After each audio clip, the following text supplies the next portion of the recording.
तो चलिए स्टूडेंट्स, आज के इस वीडियो में हम लोग देखने वाले हैं किसी भी ऑर्गेनिक कंपाउंड का पॉसिबल आइसोमर्स हम लोग कैसे फाइंड कर सकते हैं सिर्फ 5 सेकंड में। जी हां बच्चों, हम आपको सिखाएंगे 5 सेकंड में कैसे कैलकुलेट करते हैं। हम आपका ज्यादा समय नहीं लेंगे और हम स्टार्ट करते हैं बच्चों, ठीक है। देखिए, how to find isomers in 5 second, यानी पॉसिबल आइसोमर्स कितना, किसी भी कंपाउंड का पॉसिबल आइसोमर्स कितना बन सकता है, ये देखिए कैसे कैलकुलेट करेंगे और ये 5 सेकंड में होगा। बस इसके लिए आपको एक फार्मूला याद करना पड़ेगा या ट्रिक बोल सकते हो, वो है 2n-1। समझ में आया? ये बस आपको याद रखना है 2n-1। और एक चीज और आपको याद रखने हैं, वो क्या है? ये देखिए CH4 मीथेन है, C2H6 इथेन है, C3H8 propane, butane, pentane, hexane, heptane, इस तरह से यहां पर एल्केन का हम लोग फैमिली मेंबर ले रखे हैं। यहां पर हमारा मीथेन का जो आइसोमर्स होता है पॉसिबल, वो एक ही होता है, इथेन का भी 1 ही होता है, प्रोपेन का भी 1 ही होता है और ब्यूटेन का 2 होता है। बस ये 4 ही आपको याद रखने हैं। बाकी के ये जो 10 मैंने लिखा है ना, डेकेन तक, ये सभी का पॉसिबल आइसोमर्स 5 सेकंड में यूं आप लोग निकाल लोगे एकदम। कैसे?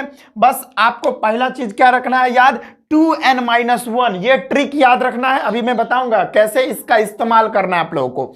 और दूसरा चीज क्या है कि मीथेन, इथेन, प्रोपेन और ब्यूटेन का जो पॉसिबल आइसोमर्स है, बस ये चीज आपको याद रखना है। मीथेन का 1 होता है, इथेन का 1, प्रोपेन का 1 और ब्यूटेन का। सिंपल सी तो बात है। बस अब क्या है कि ये वाला फॉर्मूला अब यहां से हम लोग पुट करेंगे।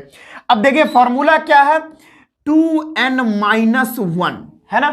तो लिखेंगे 2 और n के जगह पर ना, जैसे हम पेंटेन का निकाल रहे हैं पॉसिबल आइसोमर्स, तो पेंटेन के जस्ट पीछे ब्यूटेन होता है, या ब्यूटेन का कितना आइसोमर्स है, 2 आइसोमर्स है, तो n के जगह पर हम 2 रख देंगे और यहां पर माइनस है और 1, तो 2 दूनी 4 -1, ये हमारा 3 हो गया। कहने का मेरा मतलब है कि यहां पर मैंने 2 लिखा और n के जगह पर कौन सी वैल्यू आपको डालनी है, तो जिस कंपाउंड का आप आइसोमर्स निकाल रहे हो उसके जस्ट पीछे वाला जो कंपाउंड है, उसका जो पॉसिबल आइसोमर्स है, उसके जगह पर n रखना है, यानी n के जगह पर उसको रखना है बच्चों।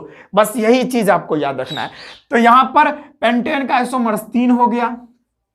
फिर C6H14 का सिमिलरली वही करना है, 2n-1 कर दीजिए और 2 इंटू n के जगह पर कितना हो जाएगा, देखिए n के जगह पर, यानी हम हेक्सेन का निकाल रहे हैं, तो इसके जस्ट पीछे हमारा पेंटेन है, उसका कितना पॉसिबल आइसोमर्स है, n के जगह पर वही रखना है। तो n के जगह पर हम 3 रख देंगे, तो हमने 3 रख दिया और यहां पर -1, 3 2 6 -1, यहां पर 5 हो गया। तो हमारा जो हेक्सेन है उसका पॉसिबल आइसोमर्स 5 होता है। अब सिमिलरली देखिए हेप्टेन का कैसे निकालेंगे, बस वही बात है, 2n-1 कर दीजिए।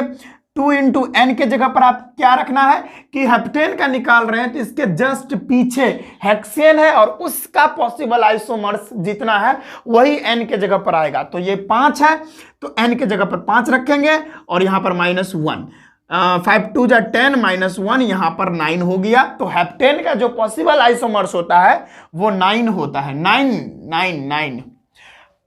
इतना मिटा दूं मैं, इतना आप नोट कर लो, मैं हाथ से ही मिटा देता हूं, क्या इधर मिटाऊं। चलो समझ में आया, हेप्टेन तक कर ले। अब देखिए ये C8H18 ये हमारा ऑक्टेन है और इसमें एक दुविधा ये है कि भाई ये एक स्पेशल केस है और इसमें 2n-1 वाला फार्मूला आप ना लगाना, आप डायरेक्ट 2n कर देना। क्या करना, 2n कर देना।